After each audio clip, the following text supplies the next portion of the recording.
It's more enlightened to be poor than rich. Do you believe that?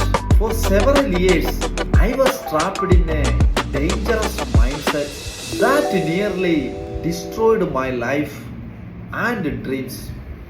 I believed poverty was a noble path, while wealth was something to be avoided at all costs.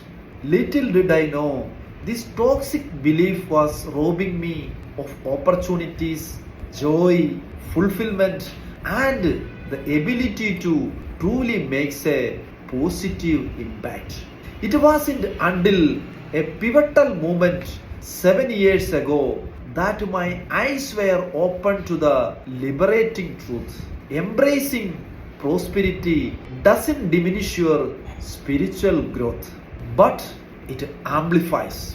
True enlightenment comes from using your abundance, your success to uplift others and create a ripple effect of good in this world.